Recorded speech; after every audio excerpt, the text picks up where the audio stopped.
So hi there, happy National Learn About Compost Day. I didn't even know it was a thing until we were planning this. I don't pay attention to holidays, so I was like, oh, that's neat, everything's got a holiday. Yeah, let's do it on that day. So, hello Bruce. So, hello, we're going to talk about some compost things tonight, and hopefully some science about it, and different ways that you can approach doing it for yourselves or for gardens that you volunteer at, or in any capacity that you feel comfortable approaching composting. So, yeah, I have the next one. So who am I? I'm Eric. Hi, I'm a nerd. Sue's here. Sue's got a PhD. I don't have a PhD. I'm just a nerd. I run a nursery on the other end of town over by Lebanon, so I do a lot of composting. I do a lot with beneficial microorganisms and a lot of different trials and things. I'm a nurseryman excited regarding decomposition. There are going to be puns, and I have a weird sense of humor, so.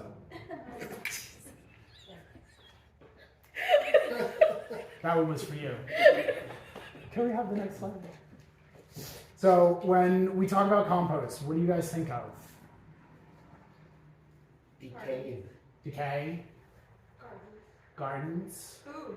Food? Okay. So it is all of these things.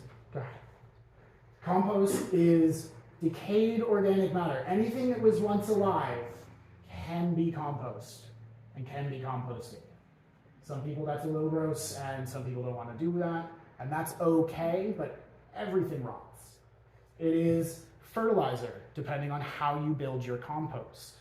You can have ones that are higher nitrogen content than other ones and use that to spur on extra vegetative growth for your vegetables and plants, shrubs, any gardens.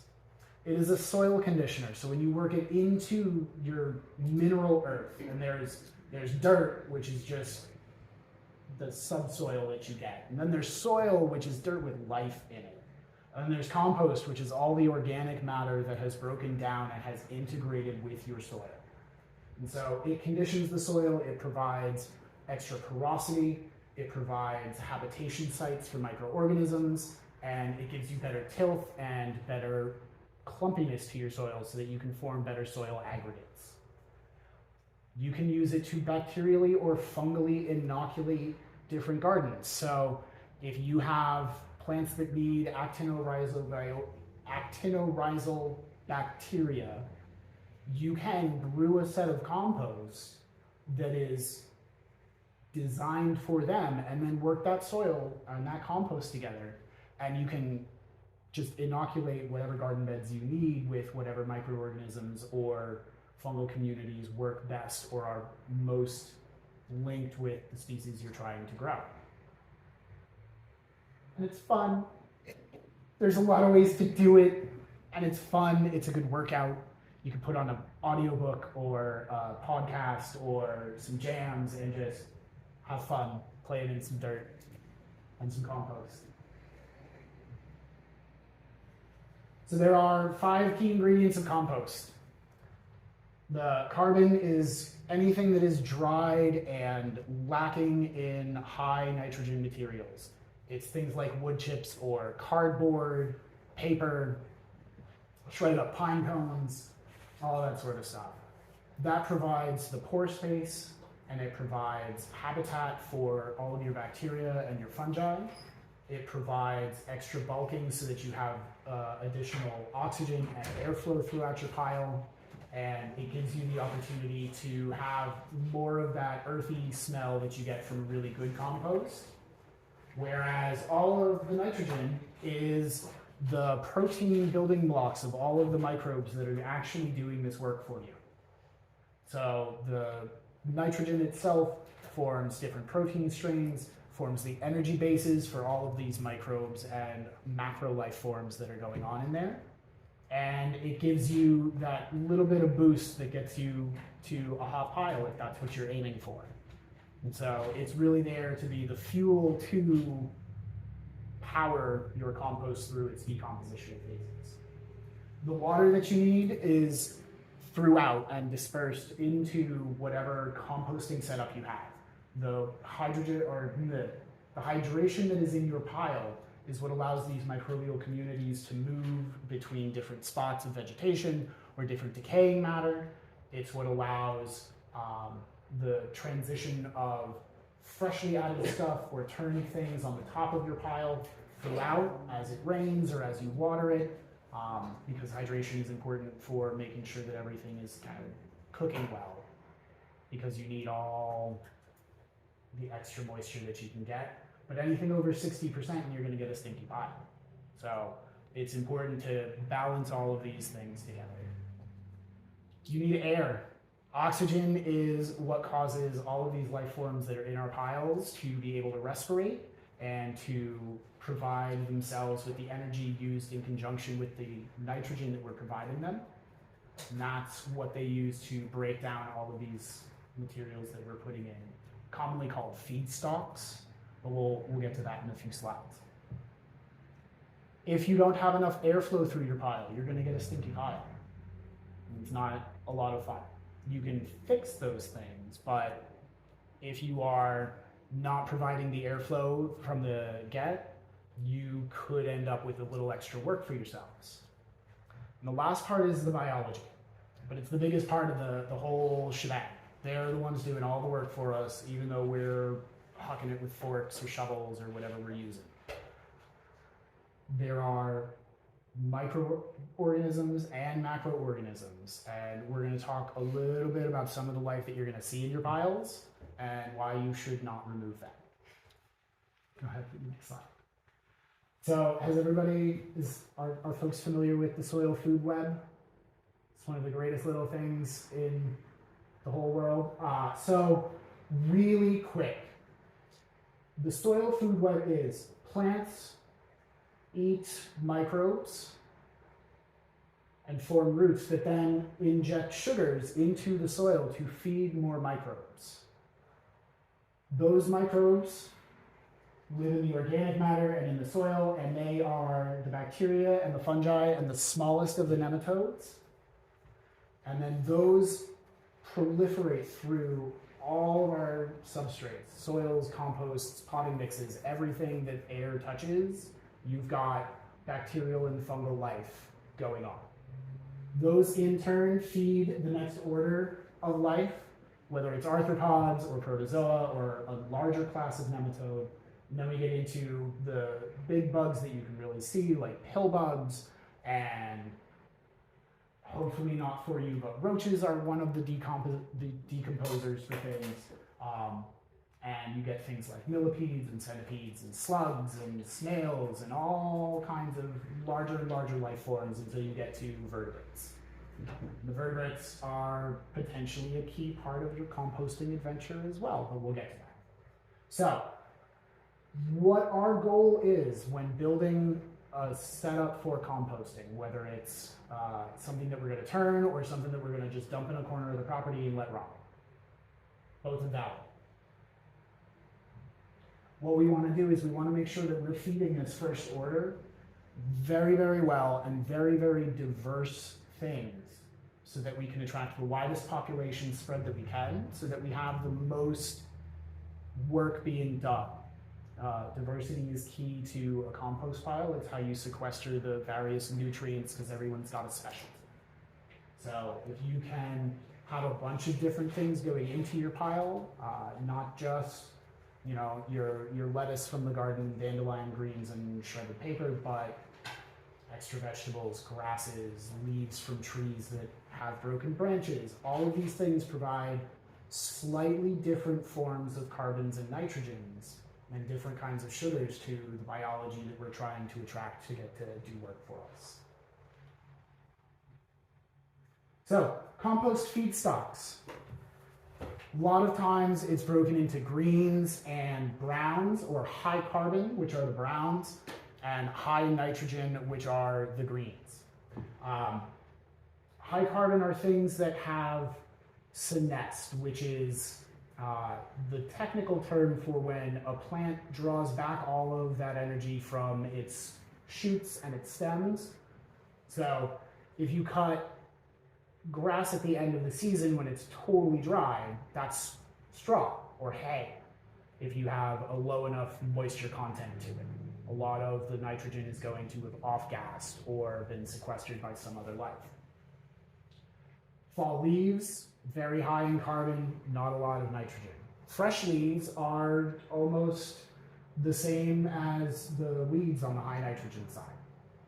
So you have a lot of bulking agents in the form of wood chips or cardboard, newspapers, dried leaves, chicken bedding, horse bedding, cow bedding, those sorts of things. That's wood chips, shave, all of those things are good bulking agents and good sources of carbon for you to balance all of the nitrogen that you're going to be putting in, which is food scraps and weeds from the garden and leaves from trees that are blocking your driveway, and you need to just nick that one branch.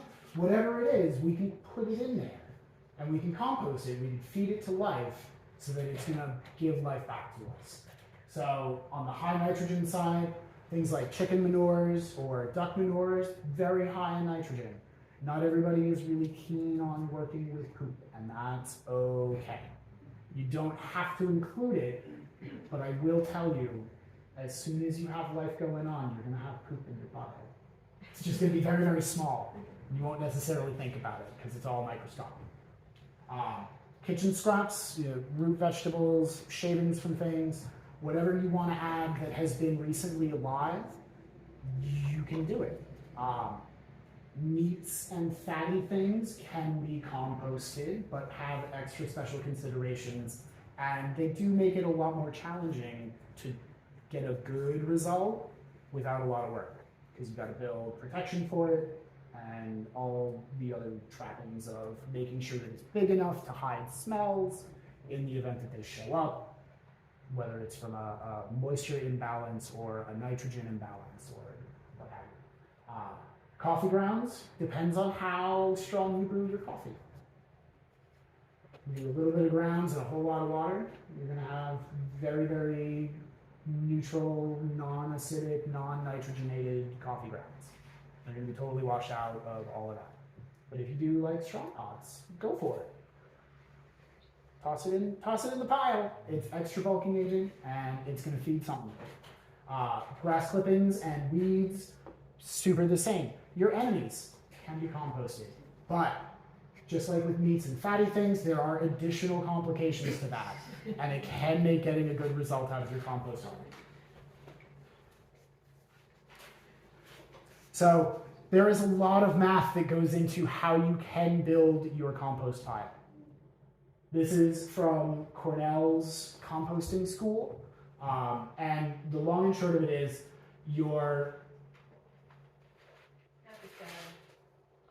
I said something. Oh, can we go back one? It's thinking. It's too much math. The screen is honestly supposed to be a joke, but it's on the screen.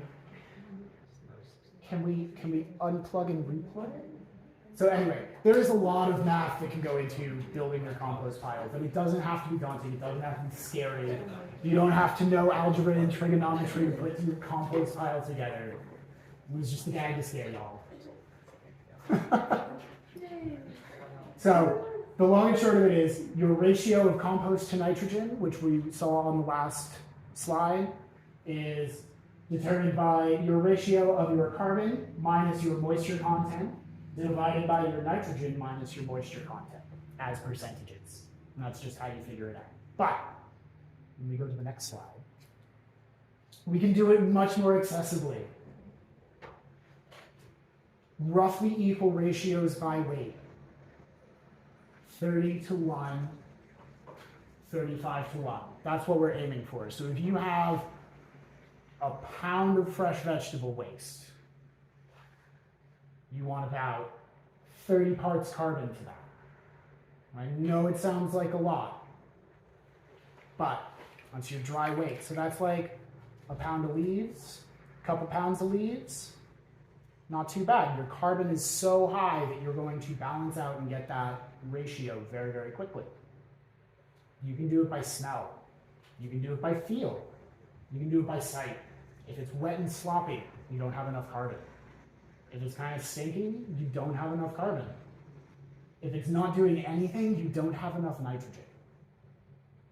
If it's too dry, you probably don't have enough nitrogen.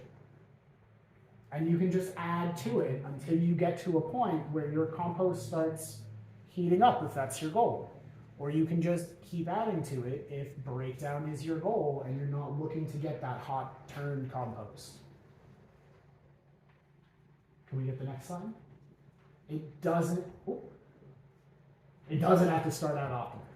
You can start with what you have and you can build on it and really get to know how your site composts. Because everybody's site's going to get a little bit of extra heat from the sun or a little bit less. You may have a better spot for catching a lot of extra rain, or you may be slightly downhill of a catchment area and get a lot of water coming through. All of these things are going to impact how your pile turns out. And so don't be scared, just keep building your compost. So there are static compost piles that are super easy to make and are definitely amenable to layering and going at a pace that is comfortable for you and at the pace that you generate that waste. There are bioreactors for those of you who are into cool little projects and DIYing the heck out of everything. And there are turn piles, or the Berkeley method is like the turn piles on steroids. And we're going to do a little bit of each of these. And this is really just to make you feel more confident and like, I could do that. I could do that so easily. Oh my gosh, my garden's going to be awesome this year. So, next slide. Static composts. We don't turn them. We don't really disturb them very much. We might rough it up a little bit so that we can add something that's extra sloppy to the middle because we want to make sure that the middle's staying hydrated well. They can be opened or they can be contained. You can have a large ring like that previous slide had where, you know, a 3-foot wide ring of chicken fencing is all you need to get started. It only needs to be a few feet high so you can reach in, you can grab some out, you can put some in. Anything that is accessible to you is what you should be doing for that. Yes? Would it be bad to use like wood pallets, which John just mentioned, maybe airflow? So the wood pallets can be used if you are not doing fully cistered slats on them.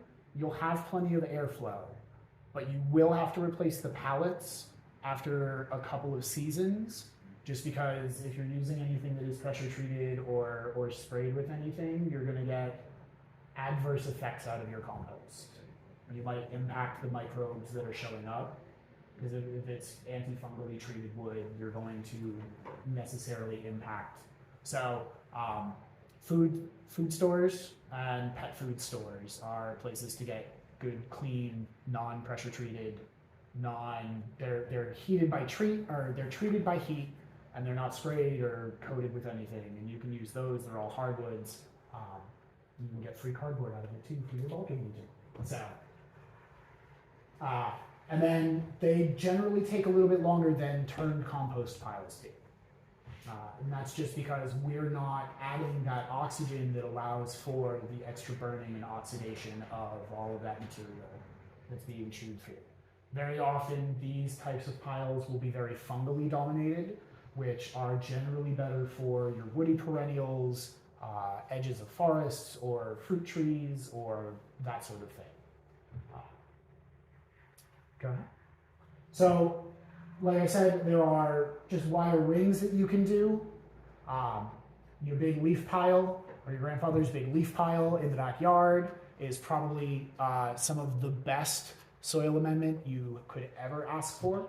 It's leaf mold, it's the most beautiful stuff in the world, it smells good, and it's great for things. But you don't need a ton of leaves. You could probably drive up and down the street during fall cleanup, grab a couple of bags and just throw them in a ring, leave them for a year or two out of the way, and come back and you're going to have beautiful leaf mold. It's going to be great for your vegetables, it's going to be great for your perennials. Great for everything. Don't eat it, but eat what it grows in your gardens. You could do sunken worm bins, where you take, preferably not a plastic bucket, but you can do it with a plastic bucket, some kind of metal tin, a number 20 can of tomatoes, the lid saved, a little stone on top to keep it protected from any kind of critter that wants to get in. This is a friend of mine's in Florida. It's just got a little hinge on the lid, and he puts a rock on top at night when he's done dumping the scraps from dinner. He's got holes. It's half the barrel is above ground, half of the barrel is below ground, and he's got little holes drilled in it so that the worms and all of the little arthropods can get in and out, get fed, and bring all of that nutrition and goodness out. Because part of what happens is when all of those little life organisms eat the decaying matter and get eaten by something else, they are turning into higher trophic levels of the nutrients we're looking for. Stuff that is more plant accessible. So you could do it like that, or if you've got the back for it, I don't, you could do a trench composting, where you just dig a big line, foot or so deep, cover it back in with dirt, plant stuff over it, forget about it. Works surprisingly well up here. Further south, it is challenging because there is just such a rapid breakover or breakdown of material just from the higher temperatures. The microorganisms can do their stuff for longer periods of time throughout the year. We get a couple of months off from serious composting. So those are just static piles, ways to do it. Bioreactors are this crazy thing. There are two professors that made this contraction I'm going to show you in a slide or two, and it is a passive way to get aerated, oxygenated, hot compost without ever having to turn it. And what you are relying on is a series of stacks and a whole lot of prep work. It is so much labor to set up. There's a lot of planning that goes into it because it's going to be sitting there for a while. I mean, it's craziness. But if you're really into tinkering and you want to play around with things, or you want to have like that really cool thing in your garden that everyone's going to go, what is that? And you get to like spew facts at them. If that's you, a bioreactor might be your thing. They have a similar time frame to turn piles. So in 60 to 90 days with this bioreactor, you could have compost ready to go in your garden, but without ever having to turn anything. So, can we get the next slide? Bioreactors. You have to make a plan. Everything is powered by the holes that we build into our bioreactor so that oxygen can move through the pile passively as it heats itself. So we have a jig that we make so that we can make sure that everything is spaced appropriately. And then we find ourselves a nice non-treated pallet that we can drill some holes into so we can seat those pipes. And then we drape some chicken cloth or some welded wire and a little bit of landscaping fabric around this thing, and we fill it in layers with nitrogen, grass clippings, straw, vegetable waste. We water it a little bit every time we add something, and we just build on top over the course of like a day or two, and then we press it all down just a little bit, and then we take out the pipes and we weave it. Full disclosure, I have never built one of these, but I have watched a ton of people do it, and it seems so cool. But I am not the planning kind of person for this sort of thing. This is not my jam. But it is a pretty cool little thing, and it shows that you can really build these piles like any way you want. There's no wrong way to compost. Can we get the next slide? How tall is it? It's generally about 5 to 6 feet tall. You want to get about 3 cubic feet as the minimum for an exothermic reaction for that. So it's about 3 feet wide and maybe like 5 feet tall. There was the person in the previous slide that was like on a step ladder watering things in. So you can go as tall as you want. But just think like management, and then you're gonna have to like unwrap it to get at all your compost. Is there a top to Some people do a top if you're expecting like a whole lot of rain. It's good to shed some of it so that you're not oversaturating it and creating anaerobic conditions, because that leads to a stinky pile.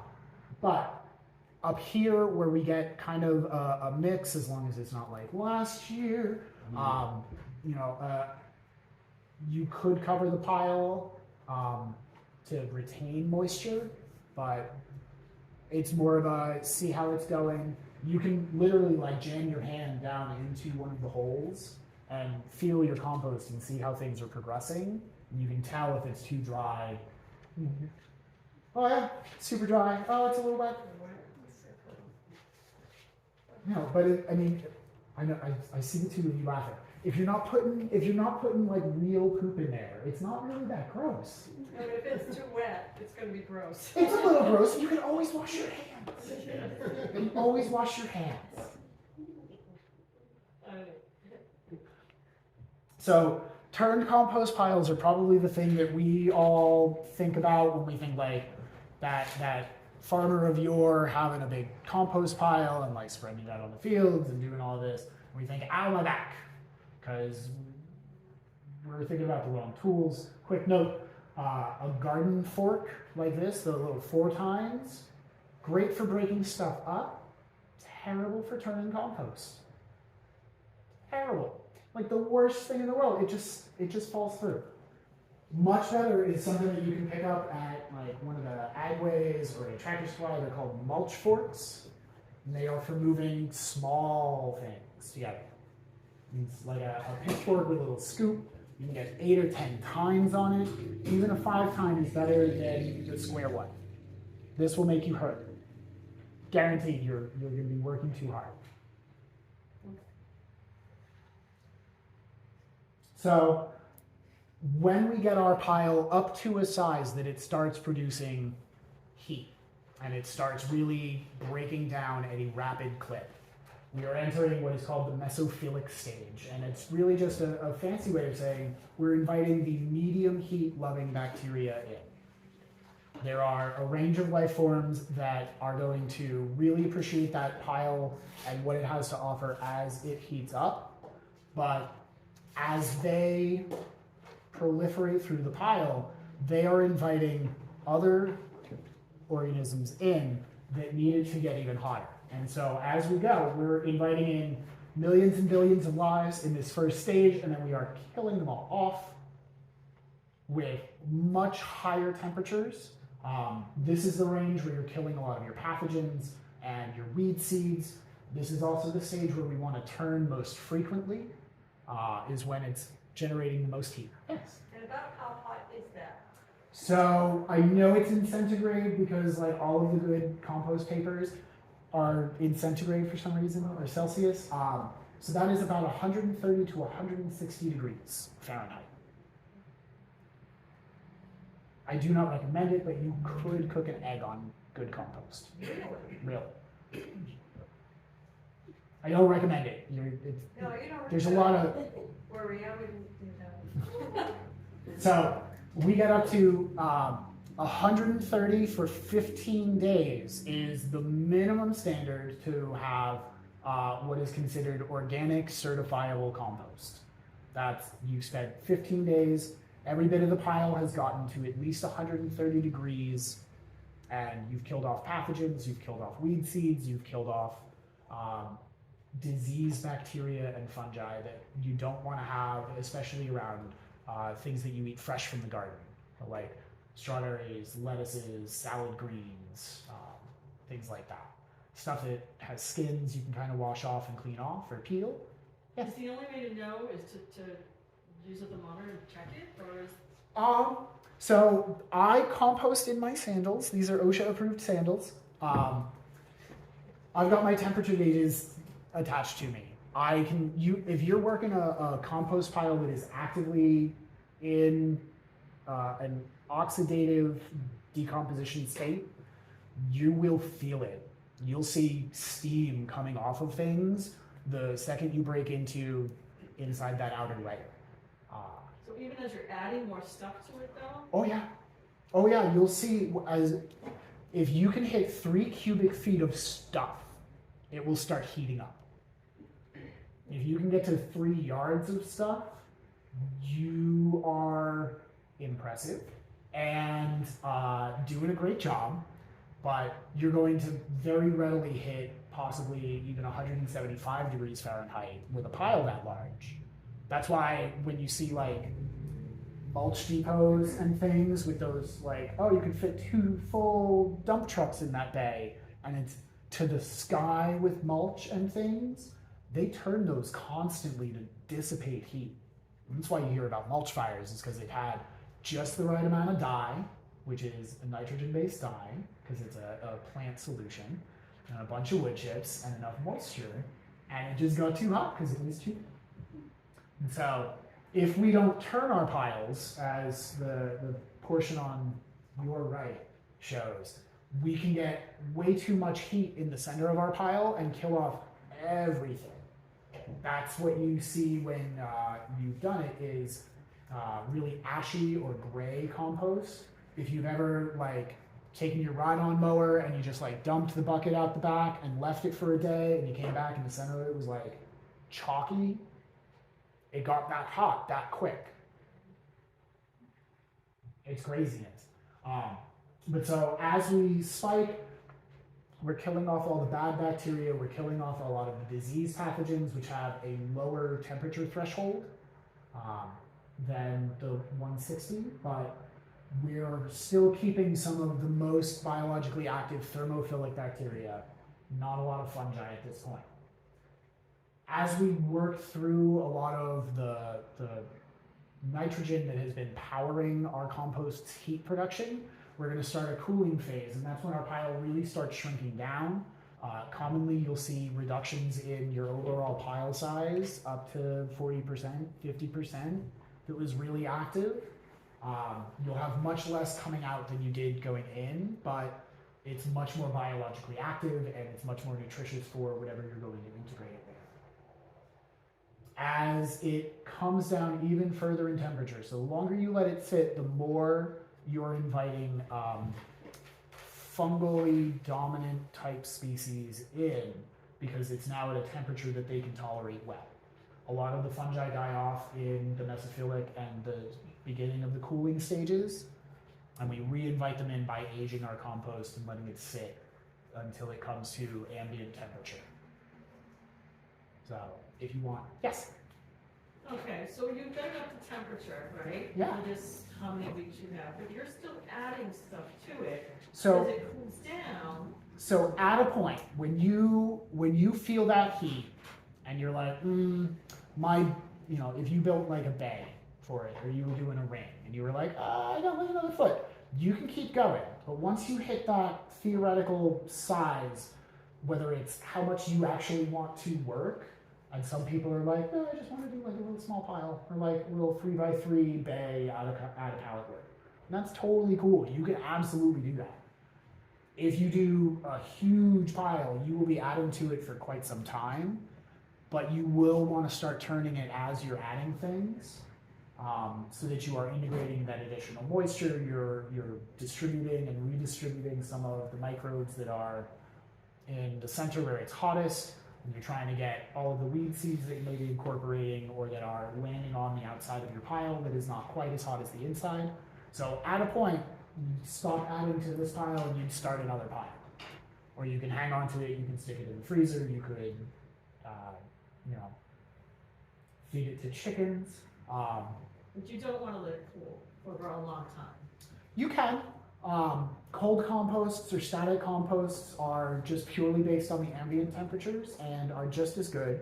And the buried barrel that my friend has in Florida, he's got it. It's like a 5-foot tall barrel, so he's got 2.5 feet in the ground. And that section where he keeps most of the material never gets above like the ambient soil temperature. Like the top of it will get a little warmer as the day gets hot, but he's got that bank of cooling that's just in the Earth's soil. So his little barrel pile never really gets very hot at all. So At some point, stop adding to it, just let it break down, because if you keep adding to it, you're always going to have new seeds that you're waiting to cook out, and then you're going to hesitate on using it on your gardens, and you're never going to get the benefit of it. You are going to get a great workout, but you're not going to get the vegetables to power your workout.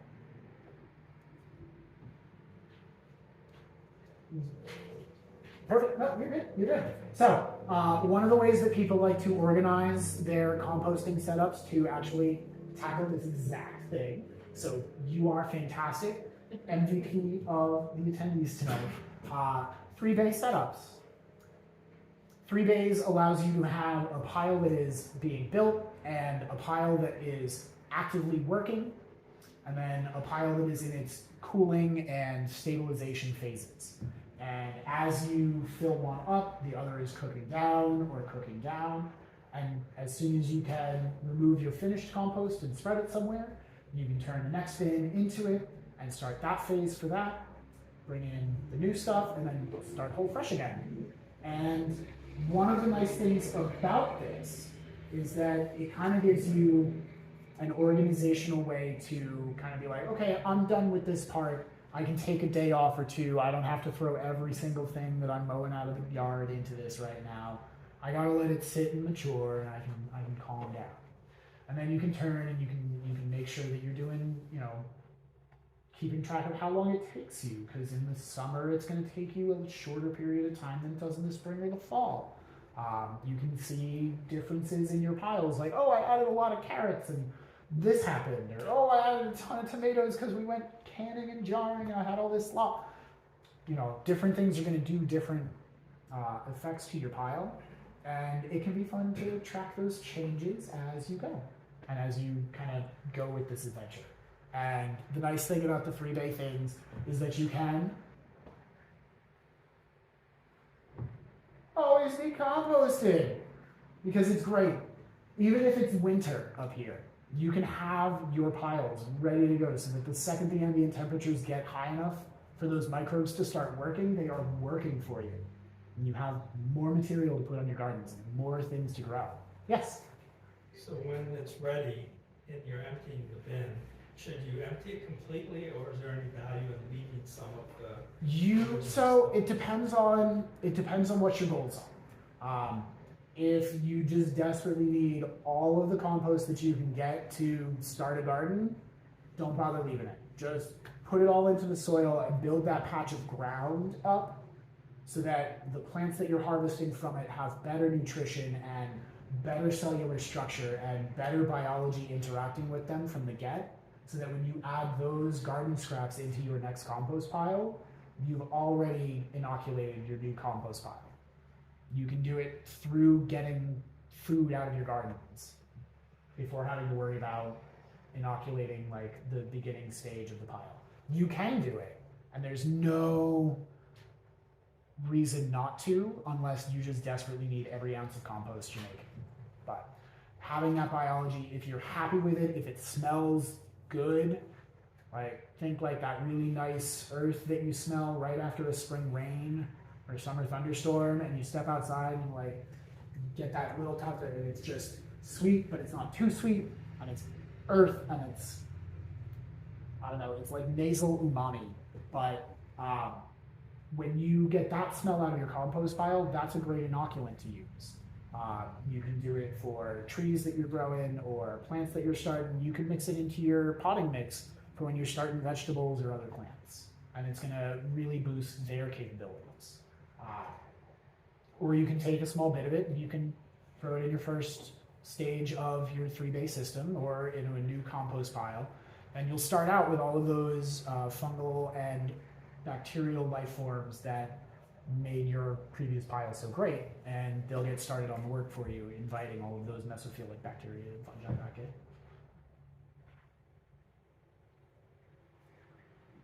Should they be in the sun or in the shade? That depends on how much sun you get or how much shade you have. I have about 8 different trial compost areas on my 5.5 acres.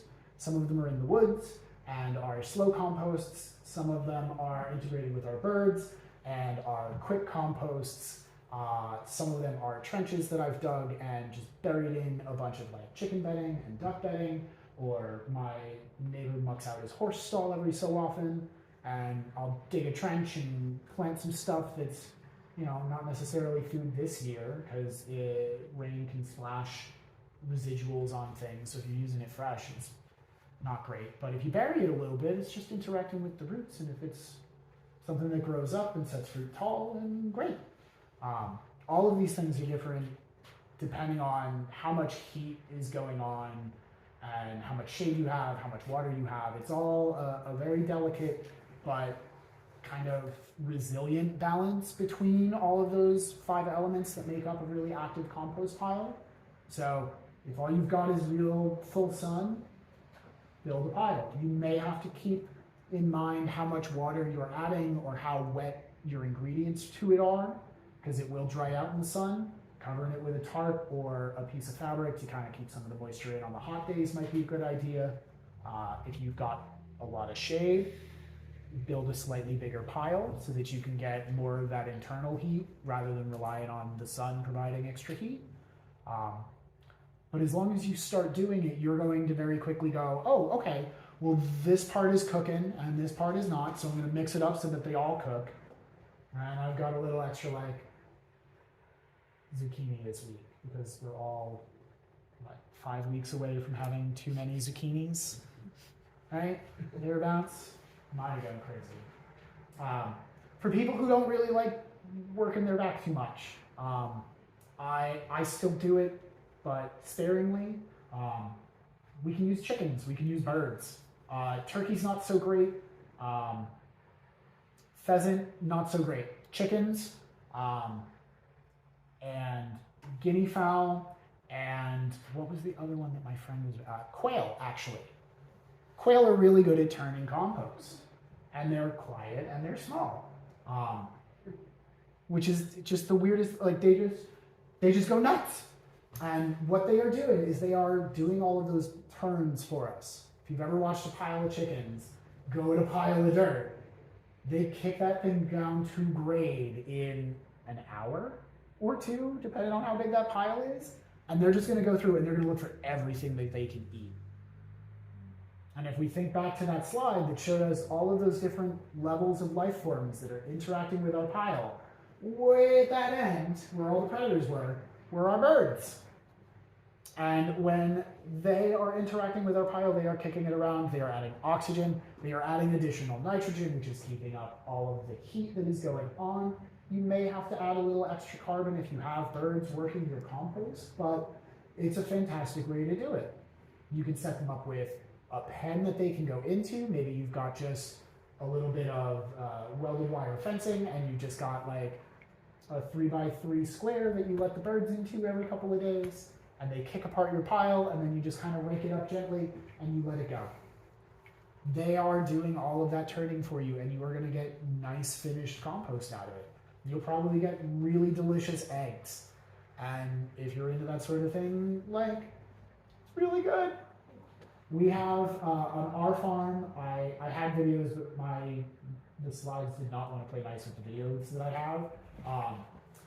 Every time my birds see me with my pitchfork in their yard, where I have 3 piles going, they are surrounding me because they know that they're going to get seeds and they're going to get sprouts and they're going to get worms and pill bugs and millipedes and all the little creepy crawlies that were like, but they're the ones doing all of the breakdown. They're the ones that are making all of those complex starches, sugars, and acids that are in the food products that we're eating. They break them back down into their constituent parts and rebuild them into plant-available forms of those nutrients. And that's the important thing about all of it, is involving as much diversity of life into our piles as we can. If we've got all of our bugs and all of our feedstocks covered, the next thing we can do, birds. Mammals are very hard to train to like just work a compost pile. They're just going to want to dig one spot, eat a thing, and leave. Chickens, quails, guinea fowl. Guinea fowl are the worst out of all of them, speaking from experience. Chickens are nice and quiet. Quails are nice and quiet. They will turn your compost for you. Give you eggs and adorable little creatures that you can just sit on your shoulder and just like feed them food scraps as you're adding them to the compost pile. And I think that is the end of my slideshow. But does anyone have questions or additional comments? Yes. How do you know if your pile is wet enough? So, if you are of a mind to do it, if you are not of a mind to do it, wear a latex glove or like just a surgical glove that you're not allergic to. Pick up a chunk and squeeze it. And if you get a lot of running water out of it, not so great. If it feels and kind of sounds like a lightly damp sponge from the kitchen that you used 30 minutes ago, great. That's about as wet as you want it. You want it somewhere around 30 to 40% moisture content. Any higher than that, you're going to start smelling things because the water takes the same pore space as the oxygen and the air that is in our pile, and that's what will turn it from an aerobic pile that is breaking everything down with heat to an anaerobic pile that is breaking everything down through acids. Yes? Hi, so I don't have chickens. Okay. The little animals that we're talking That's about. okay. So how often should I turn my own piles if I don't have animals to turn it? I would ask you how quickly you want or need your compost and how hard you want to work on it. Oh. So I don't really care how often I do it. It's easy enough. I have it in like this enclosed space that used to be my garden, but now it's just too hot for my garden. So Okay. I'm putting my compost in there. So I don't know, I'm tossing stuff in there. I know it needs more water Okay. because it's definitely dry and very hot, but I just don't know how often I'm supposed to turn it if I don't have chickens. So, Animals. when the University of Berkeley did compost trials a few decades ago, they found that you could produce high quality compost in 18 to 30 days. Okay. You have to turn it 5 times inside 15 days. And it's Okay. generally day 3 of it being an active pile, day 5 to 6 of it being an active pile, day 8 to 9 of it being an active pile, and then 12 or 13. So it's like every 3 days, you want to just turn it over, give it some more oxygen, make sure that it's a little bit wet, and it'll cook super fast. Okay, cool. You don't get as wide a representation of your different soil bacteria and inoculants that you might want out of it. And you do want to let that cool and stabilize a little bit after you're done turning it, Okay. because it will still be very, very bacterially active. But every 3 days for 15 days with enough water in, you're rocking. Okay. Cool. Yes. So, how do you know how to cool it? Once you've reached the maximum days at the temperature, and now you're in the phase where you want to cool it down. So- how do you do that? If you want to cool it down faster than it would otherwise, you can just spread it out a little bit. You could make like a donut with a depression in the middle, because you're not, by dispersing that mass, you're disturbing its amount of insulation that it's giving itself, and you're also spreading out the center of the heat to a perimeter of the pile. So you could just knock it apart with a rake real quick and just make a little pad that's not all together. You could break it up into different sections. You could wheelbarrow it out to your gardens that you're planning on spreading it to and leave it for a few days. But the biology itself, as it runs out of all of that additional nitrogen that's fueling the heat, they'll naturally start dying off in populations, and the cooler loving microorganisms are going to take over, and the heat will dissipate right on its own over the course of like 2 to 4 weeks, even if it's a massive pile. But you can use it hot, right? You can use it hot. I wouldn't put like very brand new plant roots into it when it is that hot. It can be similar to like the adage about chicken manures going on fresh plants. It's very hot, you could burn the roots. There may be an excess of biological acids if it's still very hot, and that could burn the roots chemically. So you can still use it hot. If it's super hot, you can actually like throw it down on a spot that you're hoping to garden and use it to kind of kill off some of the grasses or weeds or unfortunate plants that are there that you don't want there.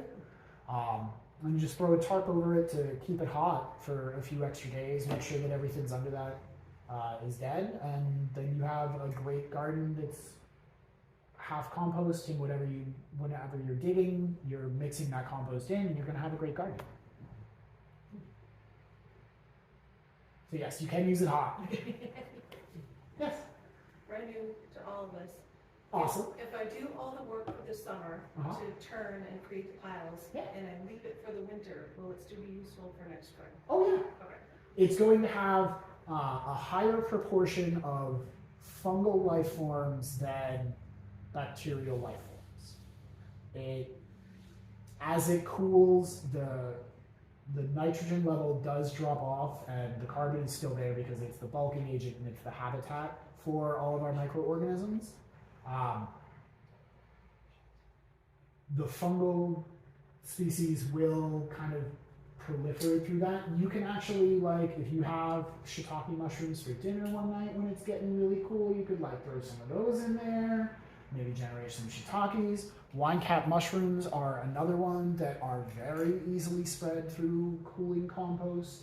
And then you've got mushroom compost, which is even greater because now you're getting mushrooms and photosynthesizing plants, which is like awesome. Unless you're not into mushrooms. Very much into mushrooms. Yeah. Especially shiitake. Shiitakes do like logs a little better, so like if you've got something that you can just like wrap around a tree, need a tree core. In my backyard after this winter. Yeah, right? Yeah, tons of trees. But if you've got shiitakes, you can actually like take that compost when it's pretty much at the peak of its heat and seal it away. And that heat will kill off a lot of the life forms that are in there, and then you can sporulate and propagate mushrooms. The mycelium have everything going for them. They'll reproduce from any part of themselves, and they'll start hyphaing out into all of your substrates. So if you take a bit of that mostly sterile compost, let it cook itself, let it cool, and then introduce a mushroom strain to it, you can get culinary mushrooms out of your compost and go for it. Yeah. What about eggshells? Eggshells are great for compost. If you don't break them up first, they will take a lot of time. The calcium carbonate that is in eggshells is a form of calcium that is called recalcitrant. It just hates having things done to it. If you have a lot of eggshells, what I have done is kind of bake them a little bit, or like put them outside on a really hot day on the hottest part of my lawn, and let them just kind of like dry so they're not like extra gross.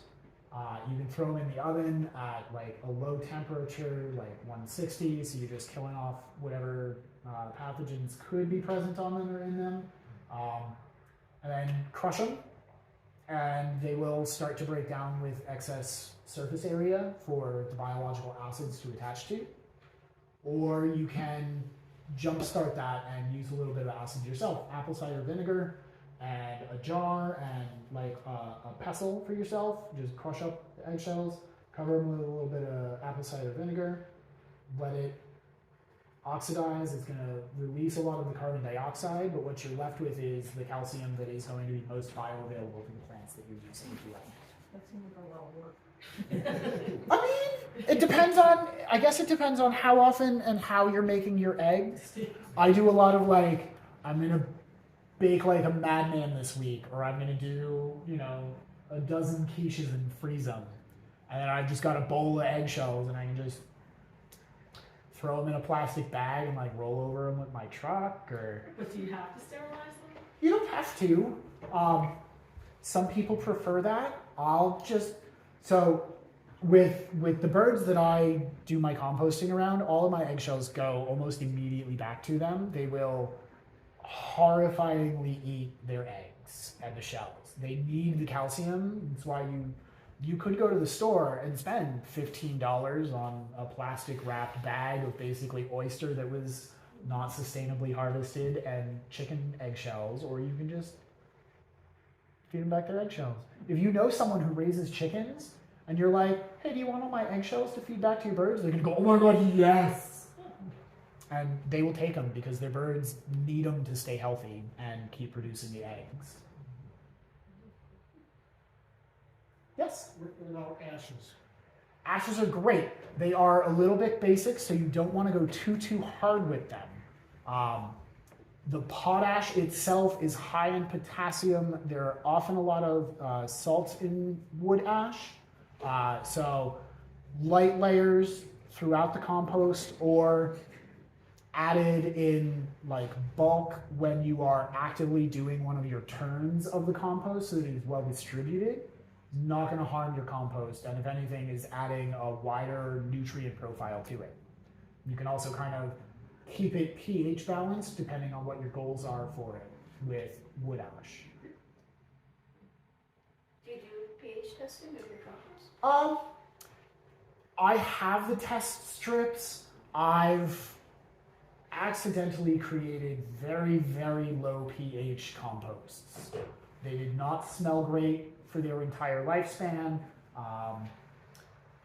It was before I made friends with a lot of arborists in the area, or like had people dropping off newspapers to me for the composting. But yes, you can pH test your compost.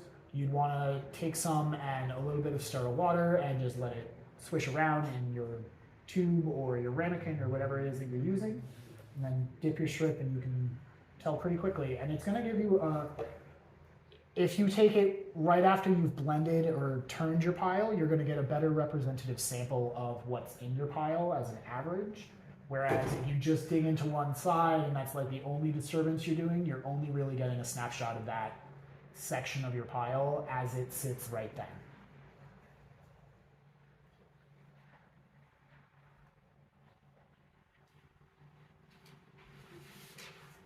Everybody feeling like they're gonna go home and like throw some stuff together and try to feed themselves a little bit better, feed their soil.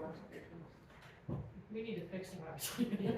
Fixing the compost isn't that okay. I was gonna say it isn't that hard, but it can be really hard. What's going on with your compost? It's not heating up. And you said it was kind of dry too. Yeah. So have you mowed yet this year? Yeah. Did you just are you the mulch in place kind? Yeah. That's okay. You're feeding your lawn. Take a 5-gallon bucket or like a trash barrel that you don't have waiting to go to the dump. Rake up a little bit of the grass, throw it in there, and throw it into your compost pile. Mix it up a little bit.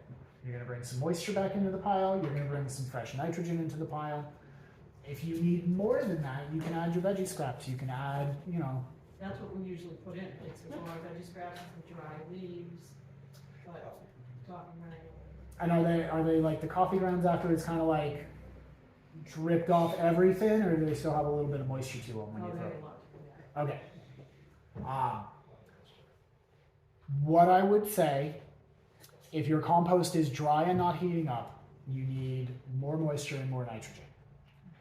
If your compost is wet and not heating up, it needs more oxygen. So if you guys can hit just a little bit more water and a little bit more green stuff in it, like it doesn't have to be a lot of grass either. Grass is heavy and grass is very high in nitrogen. So you can kind of jumpstart even a really dry, woody pile pretty quickly.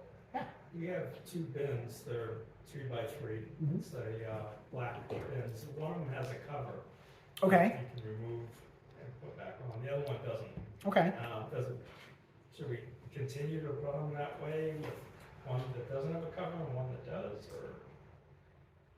Are you having more success with the one that is covered or the one that is uncovered?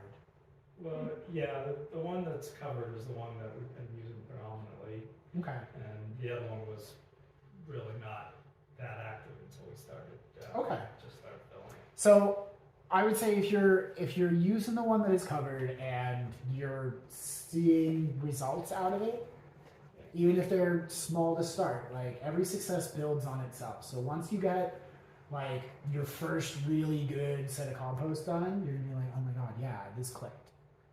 I can do this again. I learned so much. So add some more stuff to it. Keep it covered for now. If it's working-ish for you, is the dry one covered currently? Or is it the dry one that is uncovered? They're both dry, Yeah. but, Okay. but the covered one is less dry. Keep it covered. Maybe add some equal greens to both and like survey the differences. If you see that the covered one is staying moisture and heating up more consistently, think about adding the cover to the other one. And it doesn't have to be anything crazy. It could be like another pallet that you just put over the top of it. Or a small tarp that got ripped in the storm when you were trying to cover something else and some tree fell through your tarp and, tore holes. Now you've got 2 tarps. Cover your compost pile.